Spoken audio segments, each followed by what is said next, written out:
નમસ્કાર દર્શક મિત્રો, આજના શિશુ પરામર્શન વિભાગના આ એપિસોડમાં હું ડોક્ટર વૃંદન જયસ્વાલ આપ સૌનું હાર્દિક સ્વાગત કરું છું. ચિલ્ડ્રન્સ રિસર્ચ યુનિવર્સિટી અને ઇન્ડિયન મેડિકલ એસોસિએશન મોરબીના સંયુક્ત ઉપક્રમે આજે આપણે ફરીથી ભેગા થયા છીએ. આજનો આપણો વિષય છે નવજાત શિશુની સામાન્ય તકલીફો. આ વિષયને આપણે સામે પ્રસ્તુત કરવા માટે બે મોરબી શહેરના એક્સપર્ટ ડોક્ટર આપણી સાથે ઉપસ્થિત છે, જેમના નામ છે ડોક્ટર પ્રણવ પાડેશી સાહેબ અને ડોક્ટર જયદીપ કાચરોલા સાહેબ. ચિલ્ડ્રન્સ રિસર્ચ યુનિવર્સિટી તરફથી સાહેબ હું આ બંનેનું હાર્દિક સ્વાગત કરું છું. આજની નવજાત શિશુની સામાન્ય તકલીફો વિશે આ બંને માર્ગદર્શકો આપણને માર્ગદર્શિત કરશે. સાહેબ, હું આપને માર્ગદર્શન માટે વિનંતી કરું છું. આપણે નવજાત શિશુને લગતી અમુક તકલીફો છે જેના વિશે આપણે ડૉક્ટર પ્રણવ સાહેબ પાડેસિયા પાસેથી જાણીએ. સામાન્ય રીતે પ્રશ્નો પૂછતા હોય છે સગાવાલા કે નવજાત શિશુમાં તાવ આવી શકે અથવા અમારું બાળક નોર્મલ તાપમાન કરતાં ઠંડુ પડી ગયેલું છે, તો તેના વિશે આપ શું કહેશો? ખૂબ સરસ સવાલ છે તમારો. નોર્મલી બાળકમાં તાપમાન વધારે હોય કે ઓછું હોય એ બંને બાળક માટે નુકસાનકારક હોય છે. આમ જોવા જઈએ તો બાળક ઠંડુ પડવું એ સૌથી વધારે નુકસાનકારક હોય છે. 97 ડિગ્રી ટેમ્પરેચર કરતાં ઓછું તાપમાન બાળકનું હોય અથવા શરીર ગરમ લાગે ત્યારે 100 ડિગ્રી કરતાં ટેમ્પરેચર વધારે હોય તો એને આપણે તાવ કહી શકાય છે. બાળક જ્યારે ઠંડુ પડી જાય ત્યારે દૂધ પીવાનું ઓછું કરી નાખે, એક્ટિવિટી ઓછી થઈ જાય અને બીજી ઘણી બધી તકલીફો પણ જોવા મળે છે. તાવ જ્યારે આવે ત્યારે બાળક પણ કજિયા કરે છે, રડે છે વધારે, ફીડિંગ નથી કરતું, જેને લીધે બીજી તકલીફો થવાની પણ શક્યતા રહેતી હોય છે. એના અંદરના મૂળભૂત કારણોની તપાસણી અથવા ચકાસણી કરવા માટે બાળકના ડૉક્ટરને બતાવવું જરૂરી છે. સરસ વાત કરી પાડેસિયા સાહેબ. સામાન્ય રીતે નવજાત શિશુમાં તાવ છે કે નહીં એ નક્કી કરવા માટે આપણે થર્મોમીટરનો ઉપયોગ કરવો જોઈએ. જે થર્મોમીટર આપણે બગલમાં રાખવાથી 3 મિનિટ સુધી તેનું તાપમાન માપવું જોઈએ, જેથી આપણને ખબર પડે બાળકને ખરેખર તાવ કેટલો છે. ઘણી વખતે એવું પણ બનતું હોય છે, આપણે બહારથી કોઈ પણ કામ કરીને આવ્યા હોય અથવા આપણે હેન્ડવોશ કર્યા હોય અને બાળક આપણે વીંટાળીને રાખેલું હોય અને આપણે ડાયરેક્ટ બાળકને ટચ કરીએ તો આપણને એવું લાગે કે બાળકને તાવ છે, પણ ખરેખર તાવ હોતો નથી. તેથી બાળક ઠંડુ પડી ગયું છે કે એને તાવ છે તે માપવા માટે થર્મોમીટરનો ઉપયોગ કરવો હિતાવહ છે. અને બાળક ઠંડુ ન પડી જાય તેના માટે આપણે શિયાળાની ઋતુમાં બાળકને પૂરા કપડાં પહેરાવવા જોઈએ. બાળકના મોઢા સિવાયનો સંપૂર્ણ ભાગ જેમ કે હાથ પગના મોજા અને બાળકને વીંટાળેલું રાખવું જોઈએ અને એને ટોપી પણ પહેરાવી જોઈએ, જેથી બાળક ઠંડુ પણ ન પડી જાય. હવે આપણે બીજી વાત કરીએ. ઘણા બધા દર્દીઓ આપણને કહેતા હોય છે સાહેબ કે અમારું બાળક સાવ સૂતું જ નથી, એની નીંદર જ નથી. અને અમુક પેશન્ટો એવું કહેતા હોય છે કે અમારું બાળક સતત સૂસું જ કરે છે, બહુ જાગતું જ નથી. તો એના વિશે આપ શું કહેશો? જી, બંને સવાલો બહુ કોમન છે. બાળક વધારે ઊંઘતું હોય તો આપણે એની એક હિસ્ટ્રી પણ સાથે પૂછવી પડે કે બાળકનું વજન ઓછું તો નથી ને, કે અધૂરા મહિને જન્મ તો થયેલો નથી ને. ઘણીવાર બાળક ફીડિંગ ઓછું કરતું હોય અથવા કોઈ બીમારી અન્ય હોય અથવા તો ઠંડુ પડી જતું હોય તો પણ એ બાળક ઊંઘ વધારે કરે છે. અથવા અન્ય કોઈ પણ બીજી બીમારીઓ જેમ કે થાઇરોઇડને લગતી હોય કે શરીરમાં ગ્લુકોઝનું લેવલ ઓછું થઈ ગયું હોય તો પણ બાળકો ઊંઘ થોડી વધારે કરે છે. બાળક કજિયા કરતું હોય એના પણ ઘણા બધા કારણો હોય છે, જેના લીધે બાળક ઊંઘ ઓછી કરે છે અને સતત જાગ્યા રાખે છે. બાળક જાગતું રહેતું હોય અને કજિયા કરતું હોય એના પણ ઘણા બધા કારણો જોવા મળે છે. જેમ કે સૌથી મોટું કારણ છે ભૂખ. 90% બાળકો ભૂખના લીધે સતત જાગ્યા કરે છે અથવા તો કજિયા કરે છે. હા, જો બાળક ઠંડુ પડી ગયું હોય અથવા ગરમ હોય, તાવ આવી ગયો હોય તો પણ ઘણીવાર જાગ્યા વધારે કરે છે. બીજા અન્ય કારણોમાં જોવા જઈએ તો ઘણીવાર પેટમાં ચૂંક આવતી હોય કે વીંટ આવતી હોય કે ઘણીવાર બહુ ઘોંઘાટ હોય, ઘણીવાર લાઇટ હોય અથવા ઘણીવાર ઉલટી ઉપકા જેવું થતું હોય તો પણ ઘણીવાર બાળક જાગતું રહેતું હોય છે. એટલે આમ જોવા જઈએ તો કુદરતી રીતે નોર્મલી બાળક જન્મેલા બાળકો 20 થી 22 કલાક તો ઊંઘ કરતા જ હોય છે. જો આના કરતાં પણ જો વધારે ઊંઘ વધારે કરે અને એક્ટિવિટી જો ઓછી લાગતી હોય તો આપણે બાળકોના ડૉક્ટરને બતાવવું જરૂરી છે. સરસ વાત કરી પાડેસિયા સાહેબ. જે બાળક નોર્મલી ધાવણ લીધા પછી 2 થી 3 કલાક સૂએ એ નોર્મલ ગણાય છે, પરંતુ જો બાળક નવજાત શિશુ ધાવણ લેવા માટે પણ જાગે નહીં તો સરે વાત કરીએ કોઈ થાઇરોઇડની સમસ્યા કે બાળક અતિશય ગંભીર છે કે નહીં, ઠંડુ પડી ગયું છે કે નહીં, તેની તપાસ કરવી જરૂરી હોય છે. અને બીજું, બાળકની નીંદર આપણા મોટાની જેમ એકધારી હોતી નથી. બાળક સામાન્ય રીતે પેટ ભરવા માટે જાગતું હોય છે, પછી થોડીક વાર રમી અને સૂઈ જતું હોય છે. હવે આપણે બીજી એક વાત કરીએ. ઘણા બધા બાળકોના જે પેરેન્ટ્સ હોય છે એમનું કહેવાનું એવું થતું હોય છે કે અમારા બાળકે એક વખત પેશાબ કર્યો જન્મ પછી 10 કલાક 12 કલાક કે 24 કલાક પછી પણ પેશાબ નથી કર્યો, તો એના માટે આપ શું કહેવા માંગો? યુઝ્યુઅલી બાળકો 24 કલાકમાં પેશાબ તો એકવાર તો કરી જ લેતા હોવા જોઈએ, અને મળ છે એ 48 કલાકમાં એકવાર કરી લેવું જરૂરી છે. જો પેશાબની સંખ્યા જો ઓછી હોય તો એનું મુખ્ય કારણ છે બાળકને ફીડિંગ ઓછું મળવું અથવા એના માતાનું ધાવણનું પ્રમાણ ઓછું મળ્યું હોય તો જ આ વસ્તુ જોવા મળે છે. એટલે હંમેશા પેશાબ જો ઓછું કરતું હોય તો આપણે એક વસ્તુની ચકાસણી કરવી જરૂરી છે કે બાળકને ફીડિંગ બરાબર જાય છે કે નહીં, અને જો ફીડિંગ એના માતા પિતા બરાબર કરાવડાવતા હોય અથવા તો ફીડિંગ ઓછું આવતું હોય અને પાવડરનું દૂધ કદાચ આપવાનું એ લોકો વિચારતા હોય તો એ એન્શ્યોર કરવું જરૂરી છે કે એ બરાબર લે છે કે નહીં. જો એ આપ્યા પછી પણ જો પેશાબ ઓછું કરતું હોય તો બાળકને અન્ય ચકાસણી કરવી જરૂરી પડે છે. સરસ વાત કરી. આના ઉપરથી આપણે એમ કહી શકાય કે જો પેશાબ ઓછો થતો હોય તો મુખ્યત્વે બાળકે ઓછું દૂધ લીધેલું છે, અને જો દૂધ પૂરતું આપેલું હોય છતાં પણ પેશાબ ઓછો થતો હોય તો આપણે બાળકોના સ્પેશિયાલિસ્ટને બતાવવું જરૂરી બને છે. હવે આપણે બીજી એક વાત કરીએ, જો બાળક વ્યવસ્થિત પેટ પણ ભરતું હોય પરંતુ છતાં પેટ ભર્યા પછી ઉલટી થઈ જતી હોય, દૂધ પેટમાં ટકતું ન હોય, તો એના વિશે આપ શું કહેશો? જી, જન્મેલા બાળકોના અન્નનળી અને હોજરી વચ્ચેનો એક વાલ્વ આવેલો હોય છે જે ખૂબ જ નબળો હોય છે, જે ઘણીવાર દૂધ પીધા પછી પૂરેપૂરો બંધ ના થાય તો ઘણીવાર થોડું ઘણું દૂધ છલતા હોય છે. હા, આ જે દૂધ છલે કે દૂધ થોડું ઘણું બહાર કાઢે, ફોદા જેવું બહાર કાઢે, એ અમુક એકાદ મહિનાની ઉંમર પછી જોવા મળે અથવા તો 15-20 દિવસની ઉંમર પછી જોવા મળે તો યોગ્ય કહેવાય છે. જન્મેલા બાળકો બહુ જાજુ દૂધ બહાર કાઢવાની સંખ્યા ઓછી રહેતી હોય છે. એને અટકાવવા માટે આપણે બાળકને થાબડવાની સલાહ માતા પિતાને આપતા હોય છે. બર્પિંગ કરાવવાથી અથવા તો બાળકને લાંબા ટાઈમ સુધી ખભે રાખવાથી આ જે ઉલટી ઉપકા કરવાનું કારણ છે એ આપણે અટકાવી શકીએ છીએ. હા, જો બાળકને દૂધ આપ્યા પછી પૂરેપૂરો દૂધનો કોગળો કરી નાખે અથવા તો જેટલું પીધેલું એટલું બધું દૂધ બહાર કાઢી નાખે, અને આવું જો વારે ઘડીએ થતું હોય તો બીજા અન્ય કારણો પણ હોઈ શકે છે. તો તેના માટે બાળકોના સ્પેશિયાલિસ્ટ ડૉક્ટરને બતાવવું જરૂરી હોય છે. બીજી આપણે વાત કરીએ તો ઘણી વખતે બાળકોના માતા પિતા એવી ફરિયાદ કરતા હોય છે કે અમારું બાળક હાફે છે, તો એના માટે આપ શું કહેશો? બિલકુલ. જો નોર્મલ જન્મ પછી બાળક ઘણીવાર થોડો ઘણો ઝડપથી શ્વાસ લેતા હોય છે, ખાસ કરીને આવું સિઝેરિયન ડિલિવરી પછી જોવા મળતું બહુ કોમન વસ્તુ હોય છે. હા, અમુક બીજી તકલીફો પણ હોય, ઘણીવાર મળનું પાણી પી ગયા હોય અથવા ઘણીવાર મમ્મીને ડાયાબિટીસ હોય અથવા અમુક ઇન્ફેક્શનની અસર હોય, ન્યુમોનિયાની અસર હોય તો પણ ઘણીવાર શ્વાસ ઝડપથી લેતા હોય છે. બાળકના જન્મ થઈ ગયા અને ડિસ્ચાર્જ થઈ ગયા પછી પણ ઘરે ગયા પછી પણ જો શ્વાસ ઝડપથી લેતા હોય તો અન્ય કારણો હોઈ શકે છે, જેમ કે ઘણીવાર અમુક વાયરલ ઇન્ફેક્શનની અસર હોય, શરદી ખાંસી થઈ ગઈ હોય.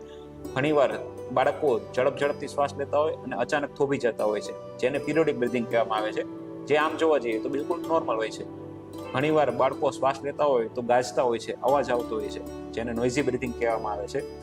એ બ્રીથિંગ માટે એકવાર બાળકોના ડૉક્ટરને બતાવવું જરૂરી છે, કેમ કે એમાં ઘણીવાર અમુક તકલીફો જોવા મળતી હોય છે કે જેની સારવાર નિદાન કર્યા પછી જરૂરી હોય છે. અને આ વસ્તુઓથી ઘણીવાર ફીડિંગ કરવામાં તકલીફ પડતી હોય અથવા ઘણીવાર દૂધ ઓછું પીતા હોય અને કજિયા કરતા હોય તો બાળકોના ડૉક્ટરને તુરંત બતાવવું જરૂરી હોય છે. સરસ વાત કરી કે ફાસ્ટ બ્રીથિંગ એટલે ઝડપી શ્વાસ છે કે નહીં એ જાણવા માટે સૌથી પ્રથમ તો આપણે કાંડા ઘડિયાળ લઈએ અને એક મિનિટમાં બાળક કેટલી વખત શ્વાસ લે છે તે ગણવું જરૂરી હોય છે. ઘણી વખતે એમાં સામાન્ય બીમારીથી માંડી અને બાળક એકદમ ગંભીર છે કે નહીં તે પણ વસ્તુ હોઈ શકે છે. એટલે 1 મિનિટની અંદર શ્વાસ ગણવો જરૂરી છે. છતાં પણ તમને કાંઈ પણ શંકા લાગે તો તમારા બાળકોના ડૉક્ટરનો અભિપ્રાય તમે લઈ શકો છો. બીજું એક સામાન્ય તકલીફ હોય છે, મોટાભાગના બાળકો જન્મે એટલે પહેલા અઠવાડિયામાં સગાવાલાનું કહેવાનું એવું થાય છે કે અમારા બાળકની આંખ થોડીક અમને પીળી લાગે છે, તો એના વિશે આપ શું કહેશો? નવજાત શિશુમાં થતો કમળો એ ખૂબ જ સામાન્ય વસ્તુ છે. 80-90% બાળકોમાં ઘણીવાર સાધારણ કમળાની અસર તો જોવા મળતી જ હોય છે. એનું મુખ્યત્વ કારણ એ છે કે બાળકો જે જન્મેલા હોય છે તેમનું જે લીવર હોય છે એની મેચ્યુરિટી, એનો જે વિકાસ છે હજી પૂરો થયેલો હોતો નથી. એટલે લીવરમાં એક દ્રવ્ય જે શરીર ઉત્પન્ન કરે છે જેને બિલિરુબિન કહેવામાં આવે છે, એ બિલિરુબિન લેવલ જો શરીરમાં અમુક લેવલ કરતાં જો વધારે જોવા મળે તો આપણી ચામડી છે કે આંખ છે કે એમાં અમુક જગ્યાએ એ જમા થાય છે અને આપણને નરી આંખે એ પીળા કલરની દેખાય છે. એટલા માટે ઘણીવાર અમુક સગાવાલાઓની કમ્પ્લેન હોય છે કે 3 થી 4 દિવસ કે અઠવાડિયાની આસપાસ એની આંખો પીળી દેખાય છે કે શરીરમાં હાથ પગ જોવા મળે તો પીળાશ પડતા દેખાય છે. હા, એ કુદરતી રીતે નોર્મલ તરીકે પણ જોવા મળે છે, જેને મેડિકલ ભાષામાં ફિઝિયોલોજીકલ જોન્ડિસ કહેવામાં આવે છે. હા, અમુક બીજી તકલીફો જેમ હોય, જેમ કે બાળકના મમ્મી અને બાળકનું બ્લડ ગ્રુપ મિસમેચ થતું હોય, અથવા ઘણીવાર મમ્મીને બાળકને ઇન્ફેક્શનની અસર હોય, અથવા ઘણીવાર બાળકને થાઇરોઇડની અસર હોય, G6PD લેવલની અસર હોય. હા, અધૂરા મહિને જન્મેલું બાળક હોય તો એમાં જે નોર્મલ વજનવાળા બાળકો કરતાં થોડા ક્રાઇટેરિયા અલગ જોવા મળે છે. અને પીળાશ પડતી અસર દેખાય તો સૌથી પહેલાં આપણે બાળકોના ડૉક્ટરને મળી અને તેમની સલાહ મુજબ આપણે આગળ વધવું જોઈએ. સરસ વાત કરી કે નવજાત શિશુમાં કમળાની અસર જોવા મળે છે, પરંતુ એ કમળાની માત્રા સામાન્ય છે કે જે બાળકને દાખલ કરવાની રેન્જમાં છે, એના માટે આપણે બાળકોના ડૉક્ટરને ખાસ બતાવવું જરૂરી હોય છે. કોઈ પણ રોગ વિના પણ સામાન્ય કમળો જોવા મળે છે, પરંતુ એનું લેવલ બહુ વધારે નથી ને, અથવા સાથે કોઈ રોગ નથી ને, એ ડિફરન્સિએશન કરવા માટે આપણે બાળકોના ડૉક્ટરની સલાહ લેવી જરૂરી બને છે. બીજું, આપણે સર નવજાત શિશુના ઘણી વખતે આપણે જોયું છે કે એના કોઈ હાથ છે જેમ ધ્રુજતા હોય, પગમાં સામાન્ય ધ્રુજારી આવતી હોય, અથવા બાળકને કોઈ વધારે પડતા ઝટકા આવતા હોય છે, તો આમના વિશે આપનું શું કહેવાનું છે? જી, નવજાત શિશુમાં અચાનક બાળક ઝબકી જાય અથવા ઘણીવાર હાથ પગ ધ્રુજાવતા હોય એ ઘણીવાર સામાન્ય રીતે જોવા મળતું હોય છે. ઝબકી જવું એક ખૂબ જ સામાન્ય અને નોર્મલ રિસ્પોન્સ છે બાળકનો, જેમાં અચાનક બાળક આમ ઝબકી જતું હોય છે. ઘણીવાર કોઈ ઘોંઘાટ થાય અથવા અવાજ આવે તો એના લીધે પણ આવું જોવા મળતું હોય છે. બાળક જો સતત હાથ પગ ધ્રુજાવતું હોય અથવા જો હલાવતું હોય તો એના પણ અનેક કારણો જોવા મળે છે, જેમ કે ઘણીવાર શરીરમાં કેલ્શિયમની ઉણપ હોય, અથવા ઘણીવાર શરીરમાં ગ્લુકોઝનો લેવલ ડાઉન થઈ ગયો હોય. ઘણીવાર આવી ધ્રુજારીને ખેંચ સાથે પણ સામાન્યતા જોવા મળતી હોય છે. હકીકતે એ ધ્રુજારી જ છે કે ખેંચની અસર છે, એના માટે બાળકોના ડૉક્ટરને એકવાર બતાવવું જરૂરી હોય છે. સરસ વાત કરી સર કે સામાન્ય ધ્રુજારી કે બાળકને ઠંડી લાગે છે ત્યાંથી માંડીને કેલ્શિયમ કે સુગરનું લેવલ ઓછું છે ત્યાંથી માંડીને કોઈ મગજને લગતી બીમારી નથી ને, જે આંચકા બાળકોને આવતા હોય છે, જેને આપણે આંચકી કહીએ છીએ. તો એ ડિફરન્સિએશન કરવા માટે આઈડિયલી તમારે બાળકોના માતા પિતા તરીકે એક વિડીયો ઉતારી લેવો જરૂરી છે. કારણ કે ઘણી વખત એવું હોય કે બાળકને કોઈ ખેંચ આવે અને તમે બાળકને હોસ્પિટલે લઈ જાઓ ત્યાં સુધીમાં બાળક નોર્મલ પણ થઈ જતું હોય છે, તો બાળકોના ડૉક્ટર તમને ડિફરન્સિએશન ન કરી શકે કે એને કઈ તકલીફ હતી. તો તમે વિડીયો રેકોર્ડિંગ કરી લો તો તમે બાળકને કઈ આંચકીના પણ અનેક પ્રકારો હોય છે, તો કઈ પ્રકારની આંચકી છે તો તેની સારવાર ઇઝી સરળ બની શકે, એ માટે વિડીયો રેકોર્ડિંગ જરૂરી છે. હવે આપણે સર વાત કરીએ કે આપણે જે બાળકો જન્મે છે ત્યારે માથા જે એકદમ ગોળ આકાર માથાનો હોતો નથી. ઘણીવાર જે હાડકાં હોય છે એ પણ ઊંચા નીચા જોવા મળે છે. એક સપાટ આમ સરસ જે આપણે માથાનો આકાર હોય છે એ નથી હોતો, તો એ શા માટે થાય છે અને એને આપણે શું કહેવા માંગે છે? જે બાળકોના ખોપરીના હાડકાં એ ભગવાને ખૂબ જ સરસ રીતે અને ફ્લેક્સિબલ રીતે બનાવ્યા છે કે જ્યારે નોર્મલ ડિલિવરી થવાની હોય ત્યારે એનો જો રસ્તો જો સાંકડો હોય તો એ એમની રીતે થોડા એડજસ્ટ થઈ અને થોડાક ઊંચા નીચા થઈને પણ બાળકનો જન્મ થઈ જતો હોય છે, જેને લીધે અમુક વાર આપણને માથામાં અડીએ તો બાળકના હાડકાની જે કિનારીઓ હોય છે જે ફીલ થતી હોય છે, જે બિલકુલ નોર્મલ જોવા મળે છે. ઘણીવાર તાળવાનો ભાગ પણ ફીલ થતો હોય છે, જેને લીધે માતા પિતા તરીકે ખૂબ જ ચિંતા થતી હોય છે કે તાળું બાળકનું એટલું મોટું કેમ છે, આગળ પણ દેખાય છે અને પાછળ પણ દેખાય છે, પણ આ બધી વસ્તુ બિલકુલ નોર્મલ રીતે જોવા મળે છે.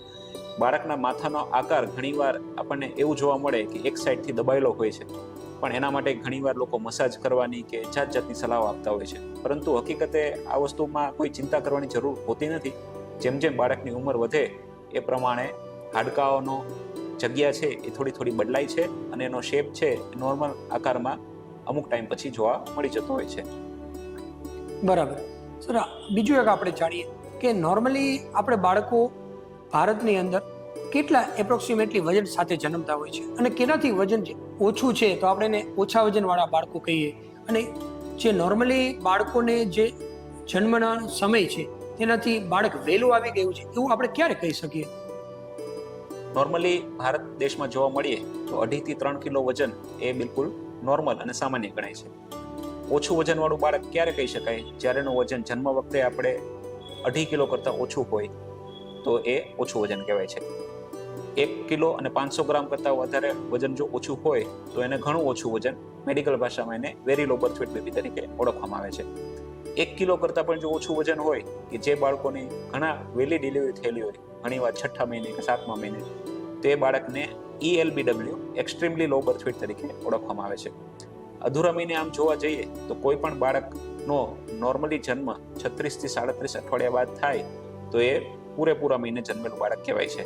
જો આ અઠવાડિયા કરતાં જો વહેલો બાળકનો જન્મ કોઈ પણ મેડિકલ કન્ડિશનને લીધે અથવા કોઈ પણ બીજી તકલીફને લીધે જો બાળકોનો જન્મ વહેલા જો થયો હોય તો એને અધૂરા મહિને જન્મેલું બાળક કહેવામાં આવે છે.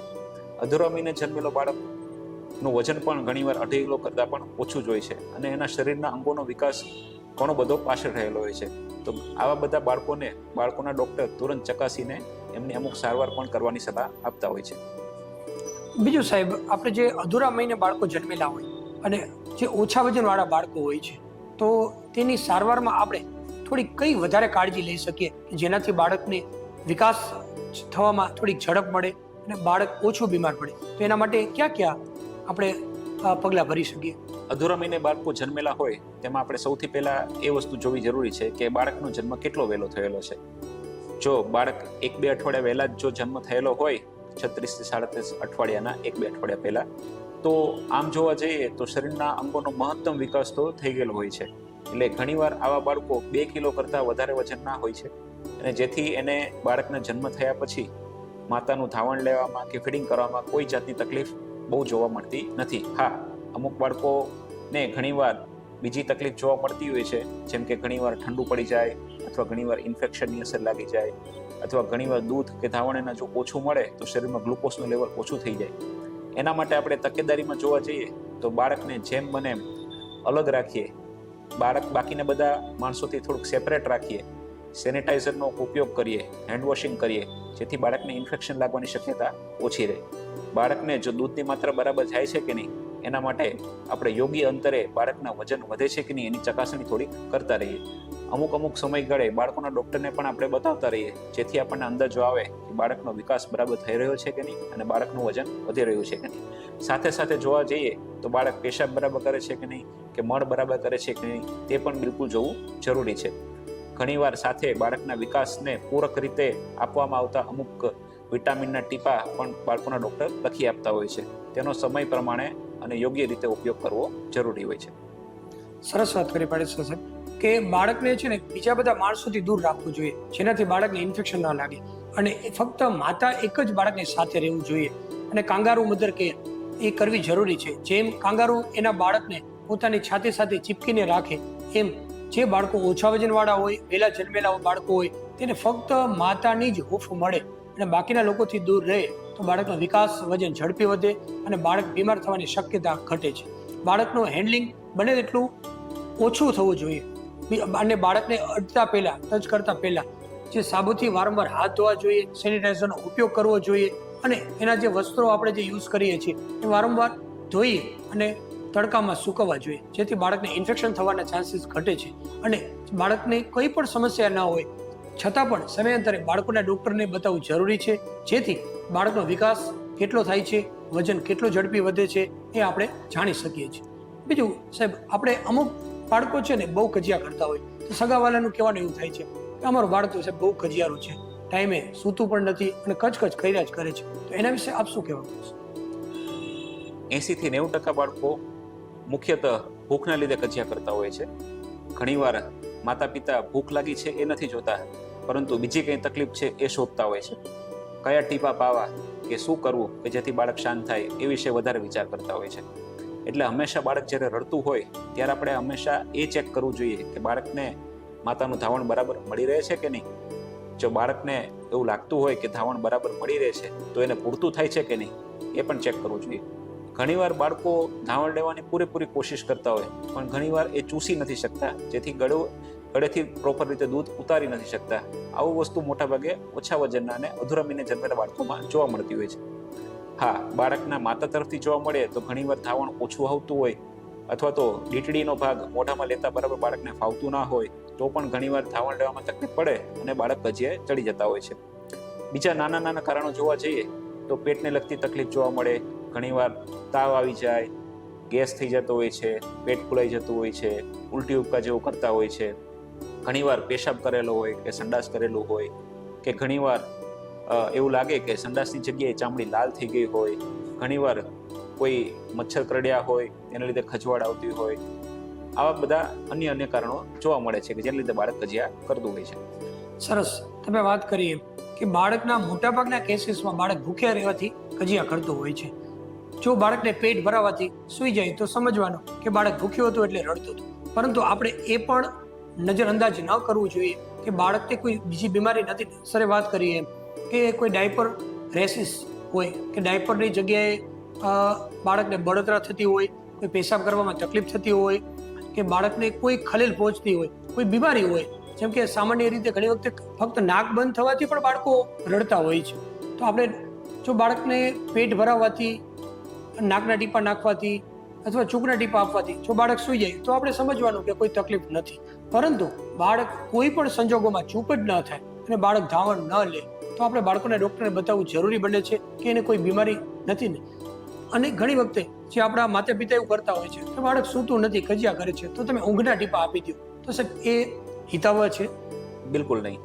સૌથી પહેલા આપણે એ કારણ જાણવું જરૂરી છે કે બાળક શેના લીધે રડે છે. એ કારણ જાણ્યા પછી પણ, સારવાર કર્યા પછી પણ જો કજિયા કરતું હોય તો પણ આપણે બાળકોના ડૉક્ટરને બતાવી અને ઊંઘના ટીપા તરફ ના જઈએ એ જ વધારે હિતાવહ રહે છે. સરસ વાત કરીએ કે કારણ કે તમે ઊંઘના ટીપા આપશો તેનો મતલબ શું છે કે બાળક ત્યારે સૂઈ જશે, પછી બાળકની નીંદર ઉઠશે અને જેને તકલીફ જે છે એ સમસ્યાનું જ્યાં સુધી સમાધાન નહીં થાય તો બાળક પાછું પણ રડશે. એટલે આપણે જે બજારમાં જે ઊંઘના ટીપા છે કે બાળક ગોળી, કાફી, ચમચો, સોમવા ચોતરી, ગ્રાઇપ વોટર આવી કોઈ પણ વસ્તુ ન આપવી જોઈએ. 6 મહિનાથી નાના બાળકોમાં ફક્ત વિટામિન ડી ના ટીપા આપવા અને ધાવણ આપવું. એના સિવાય કોઈ પણ બીમારી હોય તો તમે બાળકના ડૉક્ટરની સલાહ મુજબ દવા લઈ શકો છો. નાના બાળકોમાં જાતે દવા ક્યારેય ન કરવી અને બાળકને ઊંઘ એ આપમેળે એની જરૂરિયાત મુજબ લઈ લેતા હોય છે, તો આપણે ઊંઘની દવા ક્યારેય આપવી જોઈએ નહીં. સરસ વાત કરી સર. આપણે જે બાળકોના જે સામાન્ય પ્રશ્નો છે એના વિશે આપણે માહિતી આપવા બદલ આભાર. અંતમાં એક વસ્તુ ટૂંકમાં કહેવા માગું છું કે કોઈ પણ બાળકને કોઈ પણ તકલીફ માટે જો તમે વિચાર કરતા હો કે બાળકોના ડૉક્ટરને બતાવવું જરૂરી છે તો આ 2-3 વસ્તુ તમે તમારી જાતને પૂછી જો કે બાળક ફીડિંગ બરાબર કરે છે કે નહીં, ધાવણ બરાબર લે છે કે નહીં, બાળકનું વજન યોગ્ય રીતે વધે છે કે નહીં, અને પેશાબ અને મળ બરાબર કરે છે કે નહીં. જો આ બધી વસ્તુ જો પ્રોપર હોય તો એની જે તકલીફ છે એ સામાન્ય તકલીફ કહી શકાય છે, કોઈ ગંભીર તકલીફ આપણે નથી કહી શકતા. અને એક વસ્તુ હું આ માધ્યમ સાથે ખાસ કહેવા માંગુ છું. હાલ અત્યારે ઓગસ્ટ મહિનાનું પહેલું અઠવાડિયું એ વિશ્વ બ્રેસ્ટ ફીડિંગ વીક તરીકે મનાવવામાં આવી રહ્યું છે. તો આપણે માતાના ધાવણને, સ્તનપાન કરાવવાને આપણે થોડુંક પ્રોત્સાહિત કરીએ અને કુપોષણથી જે બાળકોનો જે વિકાસ જે રૂંધાઈ રહ્યો છે તેને અટકાવવાની આપણે પૂરતી કોશિશ કરીએ. સરસ માહિતી આપવા બદલ આભાર. ધન્યવાદ જયદીપભાઈ, તમારો પણ.